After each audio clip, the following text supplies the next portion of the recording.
Awubheka umakhithi makhi. Yizwi.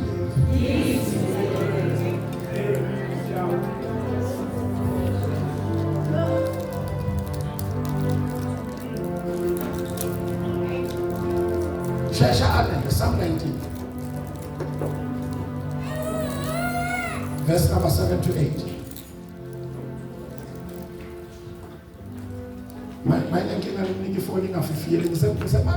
Psalm 19, verse 7. The law of the Lord is perfect, converting the soul. The testimony of the Lord. Izwi likaNkulunkulu liphelele perfect. Ukuthi lingaphendula bani umuntu.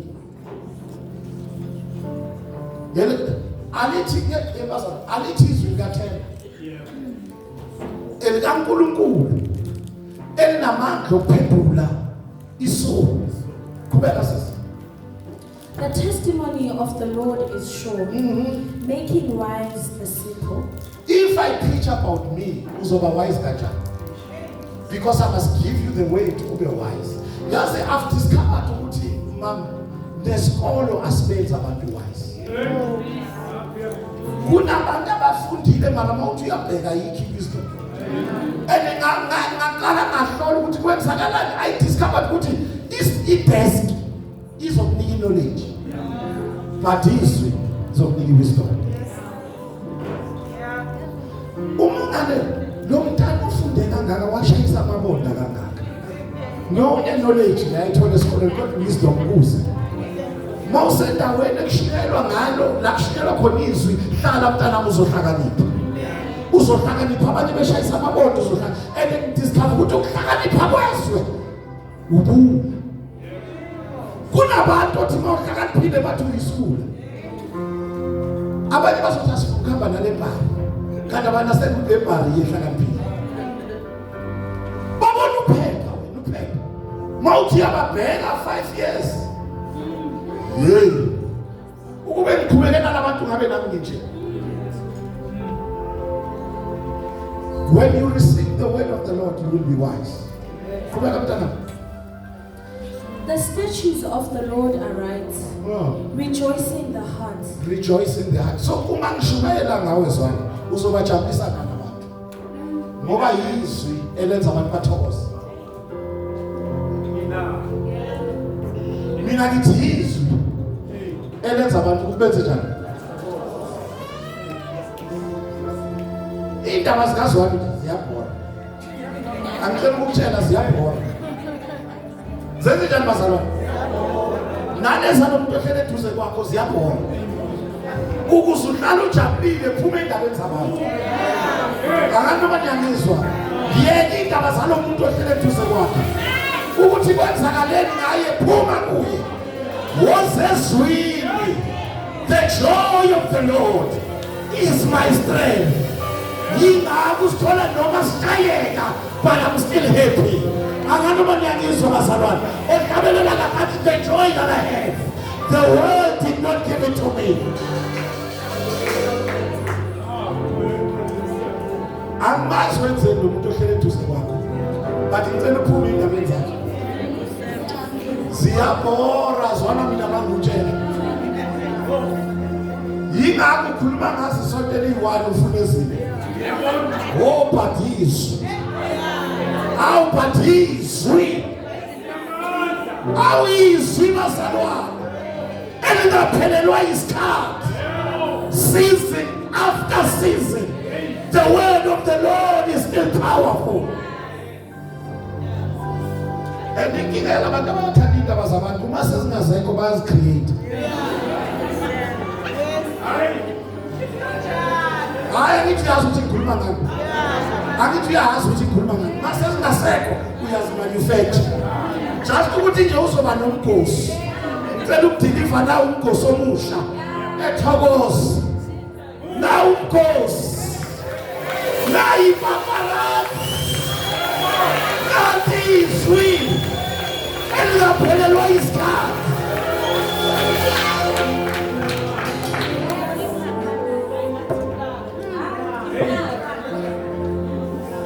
izwizo amakhehla ukuthi mawabheka angathembisi wena swani ngabona esukuma athi ophuzayo kulawa manzi ophuzayo kulawa manzi ophuzayo kulawa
uthi wayephuza awesipondini uthi akanamazinyo uthi amazinyo amawakhishwa ngokushaya bengiwe esipondini uthi but into ebeyingxanga bekuthi noma sengiphuzile ekuseni ngiphinde ngibuyele kubangani bami ngithi ayikho eselizolo ngiphinde ngithabathambise ngoba noma ephuza lokuyona but uthi the day ngafika la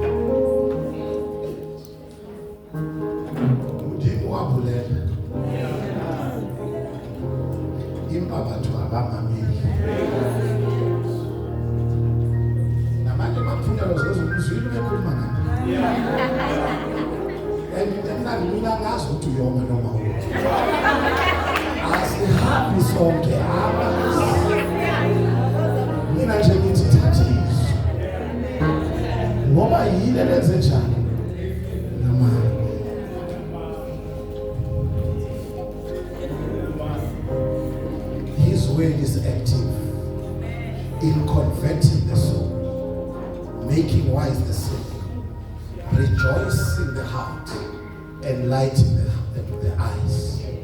Abantu bezibala siyazi ukuthi sikhuluma nina sikhuluma siphendulini ngoba asihambe sifakaza yonke into sina siyazi la kumele singene khona nala kungamelanga singene ngoba noma besibekela ama-trap sina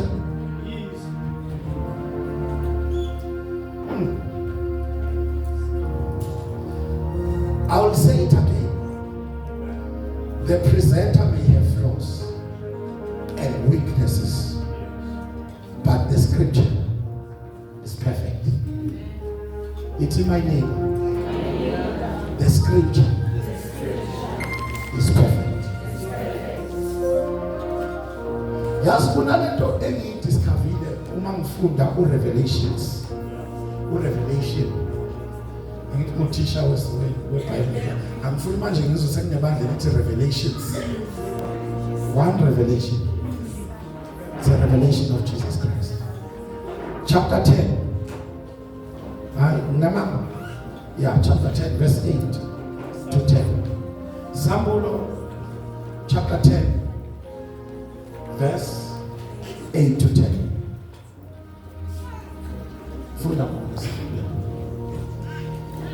Izwi engalizwa livela ezulwini. Where's one? Livela. Yeah. Lase liphinda likhuluma nami lithi, hamba uye uthabathe incwadi evulekileyo esesandleni sengelosi emi phezu kolwandle naphezu komhlabathi. Ngaya kuyo ingelosi ngase ngithi kuyo mayinginike incwadi encane. Yayisithi kimi yithabathe uyidle uyiqede. Iza kubaba esiswini sakho kepha emlonyeni wakho iyakuba mnandi njengezinyosi. Ngase ngiyithatha incwadi encane esandleni sengelosi ngayidla ngayiqeda. Yayisiba mnandi njengezinyosi emlonyeni wami. Nalapho sengiyidlile yababa esiswini sami. Sanibonani Thomas. Izwi liphethe izinto ezimbili. Lisweet liyababa. Ithi makhi dlala incwadi. Lena bazalwana kusinoveli ukuthi mawufuna ukulala ungenabuthongo bese uhambisa amehlo. Iyadliwa incwadi. Awuthi makhelwane. Yidla incwadi. Ene mawuyidla unga-expect ubumnandi bodwa. Imnandi iphinde yenze njalo. Nobaba yokuyadliwa bazalwane. Nenkinga uthi liyasefa kulamalanga. Awuzumakhe ithi makhelwane. Mawungakufuni lokho ubaba ufuna kudliwa ubaba. Ngamanye amagama uhlele eduze komuntu ongakuthandi. Yena ofuna the sweet part of the weight, but they cannot handle the bitter one.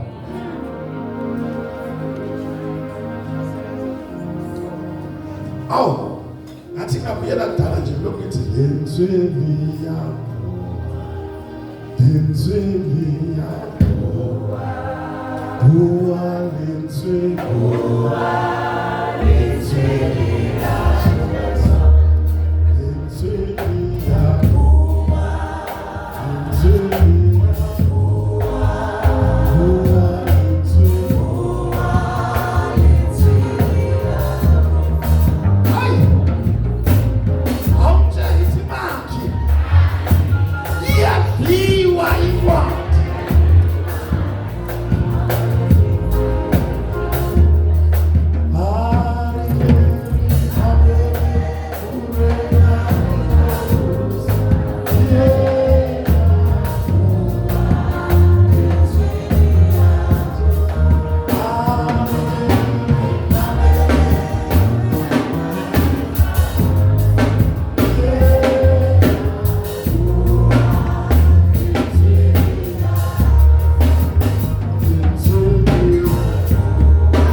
Mpinde futhi ithi makhi.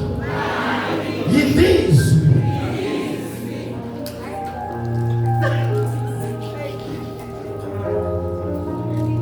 Ngiyathanda isizulu leso sifundo. Yonke imibhalo yenze njalo. Manje uthemba ukudiscover into yona. Yonke into ephefumulelwa uNkulunkulu iyaphila. Sanibona abazalwane baseThokoza. uNkulunkulu akayiphefumuleli into ingaphili. IBhayibheli lithi kuGenesis chapter number 2 verse number 7 wambumba umuntu wamenza kubha lithi mayikade wenze njani wamphefumulela then umuntu waba yini yena waba umphefumulo njani yingakho ke ebhala uHebrews chapter number 4 verse number 12 awufundele masinyane ngesizulu Hebrews chapter 4 verse number 12 yonke into ephefumulelwa uNkulunkulu yenza njani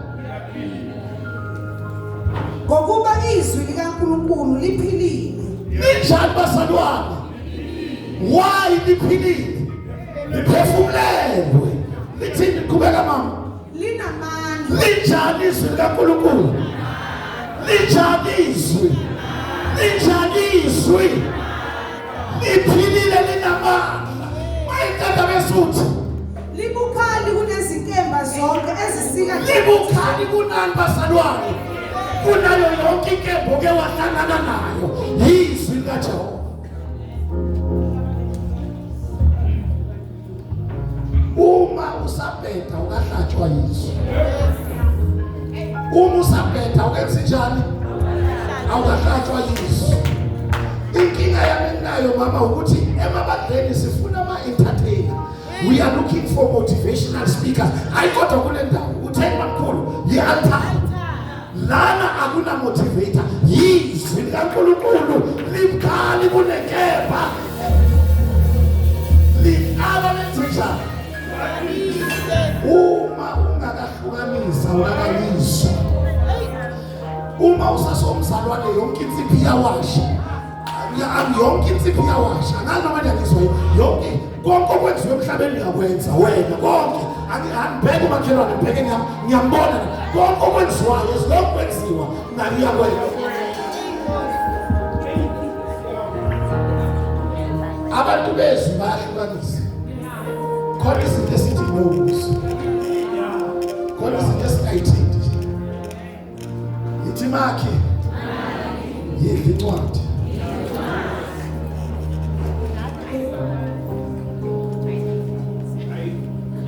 izwi lenze njani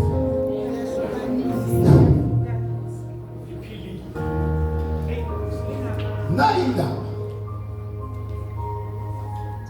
gcwala izwi ugcwale nomoya enye into ekumele uyiqaphele don't run with the written word and neglect the spirit izwi nomoya ake sisho nje ngaseKristu nje izwi nomoya kulonyaka mamkhulu ngicela uNkulunkulu remove bonke abantu abagcwele izindaba angivusela abantu abagcwele izwi nomoya masithatha abantu ey'khundleni siye nabantu nje aba-gifted kodwa bagcwele indaba la ikhaya abazalwana sishumayele ama-current affairs kwamanye amabandla uma kungenasigameko akunavaleki kufanele kube nesigameko bese kuyashunyayelwa since nakakhona la ntaze nikizwe kukhuluma kuba nale ndoda ethu uJesu uthi ubani kodwa kukhona isikhathi lana amapulpiti wonke emabandleni kwaba amapulpiti ka-enigma kodwa la ikhaya sasiphakamisa nje izwi ngoba yizwi nani bazalwane babumakhe ithi makhelwane yizwi nomoya funa uyibambe nale akusiyizwi nemimoya akusiyizwi nani kodwa yizwi nani ngoba sekhona abalithathayo baguqe nale endumbeni bakhanyisa ngalo ngicela ukukutshela ngeke libasebenzele yizwi nani lithe iBhayibheli lenze njani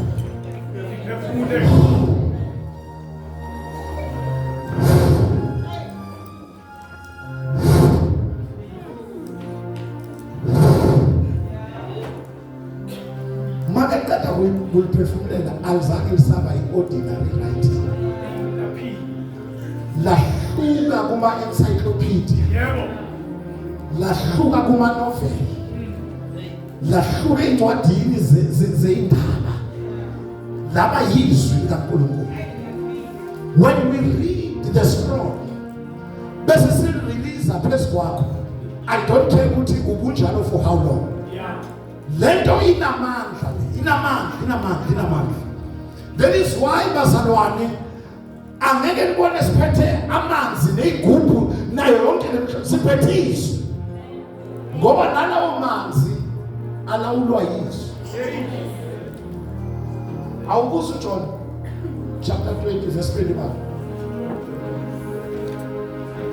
uNkulunkulu kuGenesis waphefumulela uAdam. Adam waba umphefumulo njani? Ophilayo. Then liyasambulela izwi la sifunde khona incwadi kaBani konje. Ubona ngikho la kule class. Timothy. Yeah. 3:16 again. Lithi ke nemibhalo wayiphefumulela. Awuzo John 20 verse 21 to 22. Khona uJesu wabuye wathi kubo, ukuthula makube kinina. Njengokuba uBaba engithume mina, nami ngiyanithuma nina. Wathi ukuba asho njalo, wabaphephetha wathi kubo, yamukelani umoya ongcwele. Njengoba uBaba engithumile, nami ngenze njalo. Make tata wenze njalo.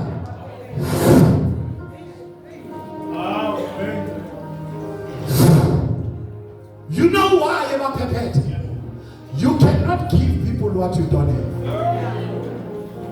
Angeke ubanika abantu into engenayo, ongenayo. Awukwazi ukushumayela ngokuphila wena ongaphili. Abantu abaningi bazalwane sesiyovana ke manje. Awukwazi ukushumayela abantu ubatshele ngokuphila wena unjani.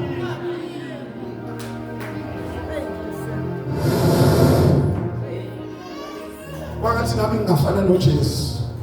Ngiqale ngamaworship masithi nje. Yamkelana umoya engcwele. Ngize bandleni nje ngithi yamkelana umoya engcwele. Yamkelana umoya engcwele. Bese kuthini uJesu mayikhuleka? Wathi ukuba asho njalo wabaphephetha wathi kubo, yamukelani umoya ongcwele. Yebo. Enibathethelela izono zabo bathethelele. Nenibabamba ngazo babanjiwe. Hayi. Amandla ngaka. Amandla ngaka. Amandla ngaka. Umuntu abhelele esontweni angafuni ukuxolisa. Kodwa lithi izwi kaNkulunkulu elibathethelele izono zabo. Bayokwenza njani bazalwane? Enibabamba ngazo. Bayokwenza njani bazalwane? Be careful umntana kushunyezwa abantu abaphefumulele. Anything Bible, I am giving you power. Whatever you bind on earth shall be bound in heaven. Nobody else. Badelela bakatolisi. Ahambe ije umuntu abangale shayela ngaphandle kadakanoywana. Udinga nje ukuthi abuye ezendeni. Athi ngibonile iphutha la. Sithi hamba mntana ngokhululekile. Futhi yabona masesithethelele asifuna ukuthi uzobuye enkonzweni. Yabona le nto ekhuluma ngayo mina practical. Ukhona ke wadelela la ibandla lasezincane wadelela.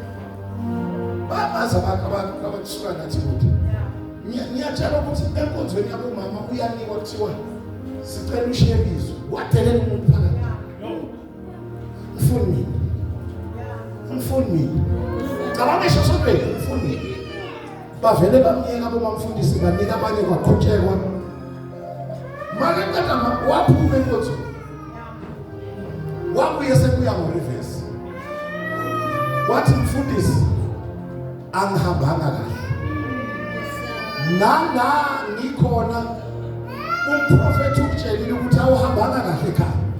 Yingaki izinto zakho zingahlangani. Buyela kule ndoda ebikuphethe uyoxolisa. Then izinto zakho zizokhululeka. Wathi manje fika ngathi mntanami mina ngubambelanga cha. You are free and free indeed. Ngoba izwe lithi enibathethelele isona. Bayothethelele. Kodwa enibabamba ngaso. Yingako uma umntwana kaNkulunkulu onomoya egcwele ungabi enamagraphi because uzofana nomthakathi. Ngicela ukutshela ukuthi makulabantu ongabaxolelanga namhlanje noma bangakezi kuwe balilisi baxolele ngoba as long as ubabambile it shall never be well with them wherever they are. Awuthi umakhelwane ithi makhi release thethelela ithi makhi xolela tetela ngoba kukhona abantu ongacabanga ukuthi baloyiwe kanti babanje umzalwane. Ayikho into enamandla njengenhliziyo. Ingakho make bhala uJeremiya athi inhliziyo yiphi.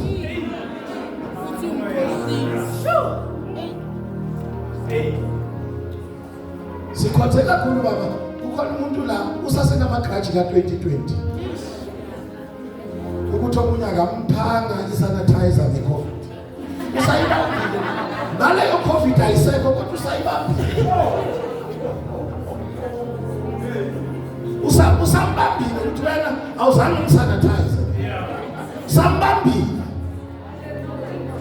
Kodwa lithi iBhayibheli enibaqole izolo.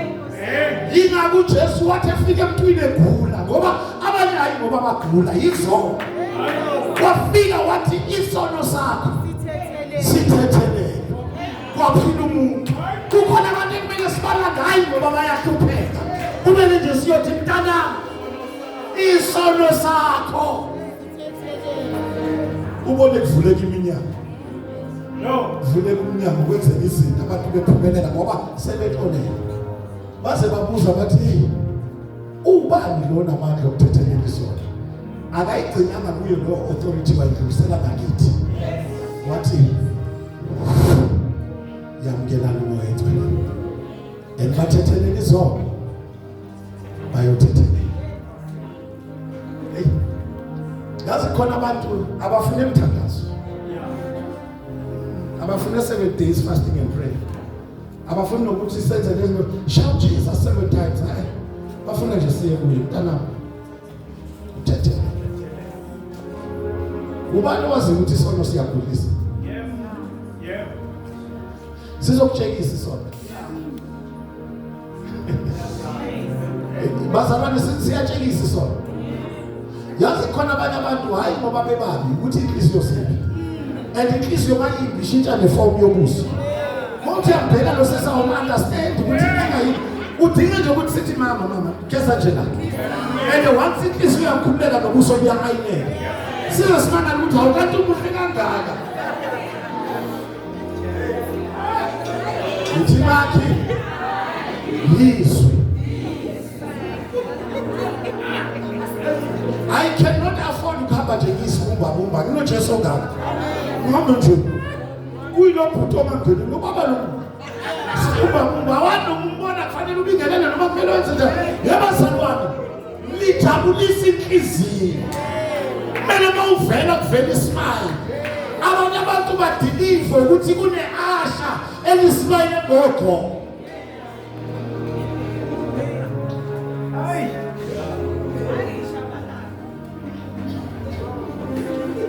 It's Marky. Don't run empty.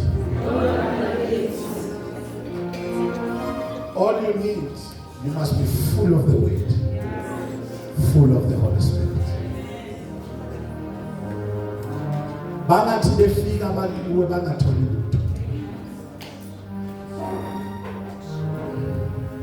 Busisiwe umuntu othemba lakhe linguJehova. No themba lakhe linguJehova. Uyababona laba abazimele ba-empty.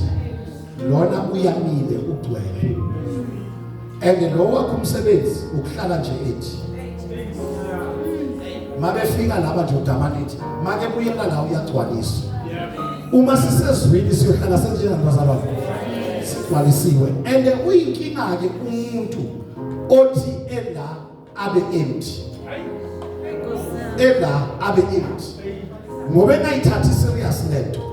Mama mkhona ke sivakashela uJesu lithi iBhayibheli wake wahamba nabafundi bakhe wabona isihlahla somkhiwane.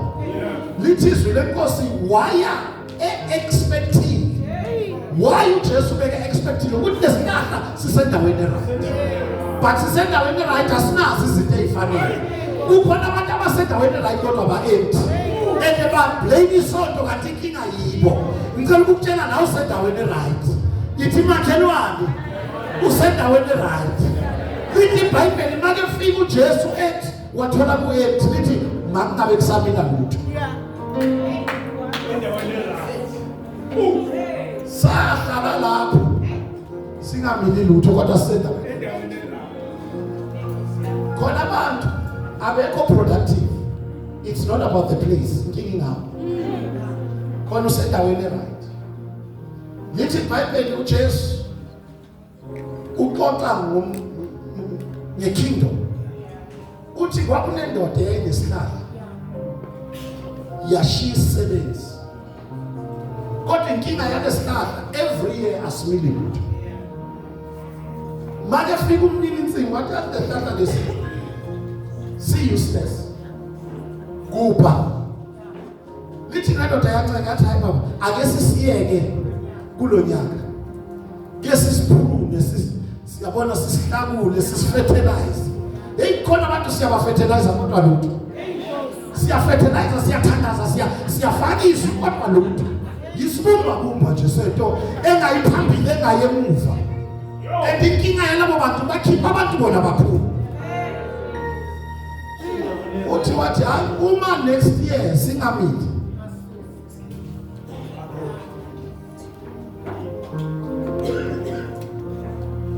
Ungavumi ukureplace wakho.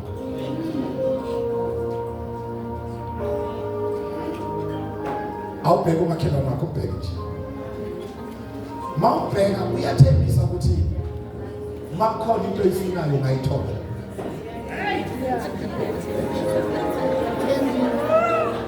Uyathembisa nje. Noma mawufika uzofuna ukutshela indaba zabantu. Yazi akusibo bonke ekufanele sikhalele kubo noma siqalile. Abanye yabona nje mayingakanika u200 opetrol nyoba itopic. Ngelinye ngamamthengi bese ndisho kathi niyazi umfundisi wayethelelwa ipetrol. Nimbone sehamba ngebese ndithi wayethelelwa. Church of Christ. Njobu sendaweni right. Be full of the word and be full of the Holy Spirit. Makufika abantu abashayekile ukwazi ukubaduduza. Abangenathemba uba encourage. Akwazi ukuza kumqedelela. Uyoba bona khona abantu uthi usayibeka indaba yakhe athi uvela ubone na ukuthi hey ibhedile ngosana. Ni understand abazalwane? Make sure ukuthi ugwele. Don't move around empty. And ngizokutshela iqiniso mina. I-ministry iyadrainana. Yingakho uJesu bebabhize emini intambama yekuseclusion ayogcwalisa abantu. Ngoba nasidila nabantu abahlukahlukene. I was listening to a clip Baba uSithole on Facebook. Uthi don't run ministry with your heart. You must run ministry with your mind. Uthi la ministry kufana nasemkhumbini kaNoah. Kunayo yonke inhlobo yenu. Uthi la ministry kunamadonki astubborn. Mawunenhliziyo uzogula vuka amahayana. Umuntu umtshela into eyi-1 njalo nje. Yabo uloku umtshela into eyi-1 njalo. Niyakhumbula ukuthi sasikhuluma kayingakhi nge-uniform mama. Ake sifake i-uniform. Aqhamuka omunye akusistyle sabo. Ubani uthi sifuna istyle sabo? Sifuna i-uniform. But manje ngibonga ukuthi sesikhuluma kanye kwenzeka.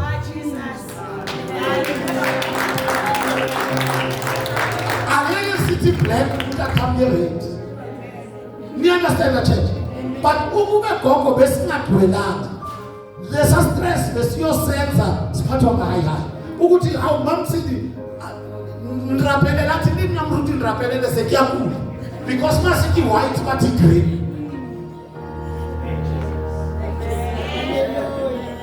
La emkhunjini kuneyinyoka.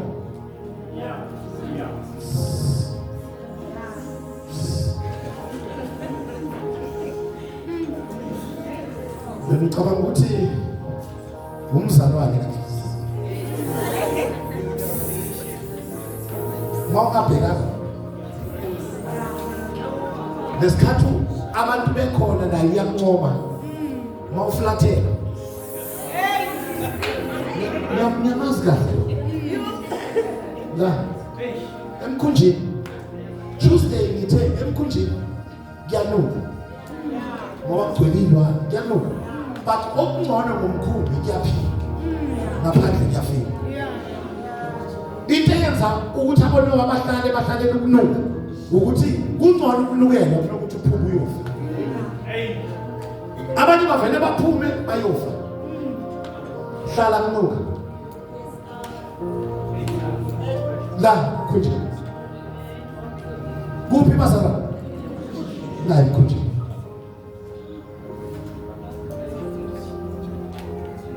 Sure. Into ekumele uyenze nje idla izwi. How I wish abanye benu niyeza Tuesday.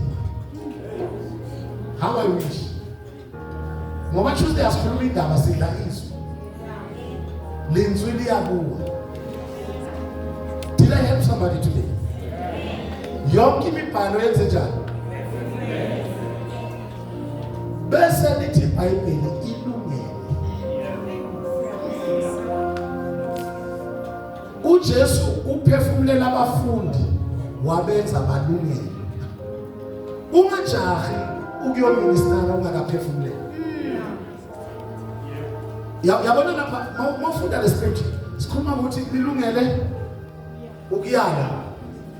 Uyala kanjani ungaphefumulelwa? Ngoba phela ukuyalwa fanele uphefumulele ukuze ulungele. Ukusola, ukufundisa nokuqondisa.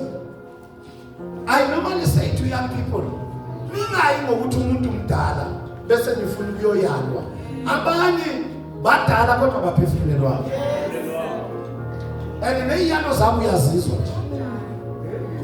Abona bomakoti abancane njengabo Mthombeni, ayi nje kumama ongaphefumulelwa. Mama ongaphefumula kana semhlabeni la. Silungisele into. Lungisa mntana mlungisa. Simangalo Mthombeni sekalungile nje. Seka right akasahluphi. Monte yakhuluma nomama vela hayi baba kwami understand. Mina nje angifuni endlini babethi ngiya understand ngiyabheka. Wenze njani? Why is it understand? So lungsisi. Njabula nje ngabothando mabe sathatha amandla mabe kukhona into abayifunayo. Bani bathi mama can you talk to dad at night? Ngabantu bakhuluma once ngamuzwa ukuthi kuhamba beya understand. Ngizobiza ama intercessors. Ngithake bize ngizothanda zakhona into engahamba. Ngiyamtshela abazalwane kwamanye amadoda akusukulunga kwemvelo. Baba adjusting.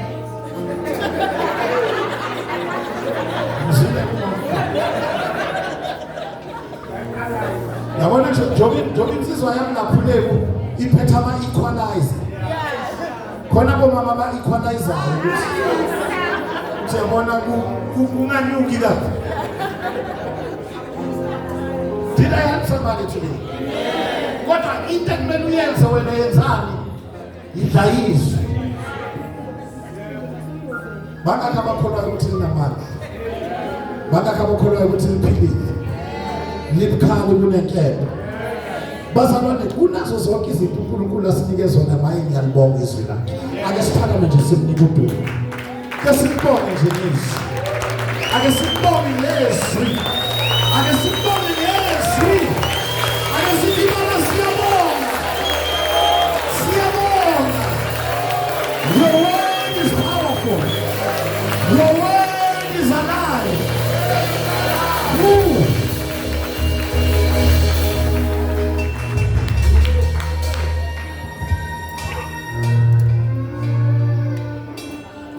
Without the word and the Spirit of God, we become ineffective actors. All we need is the word. And asenze sure ukuthi siyaphefumulelwa ukuze silungele ukuminister kwabanye.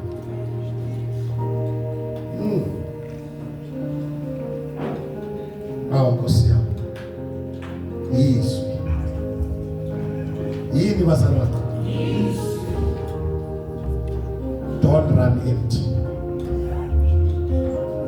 I just want to release something over you. If you are here, you've been serving the Lord, you've been serving your family, you've been helping others, and uyezwa ukuthi uphelelwa amandla. Ngoba abantu bazotrain, abantu bayathanda ukudonsa kuwe bangadeposit.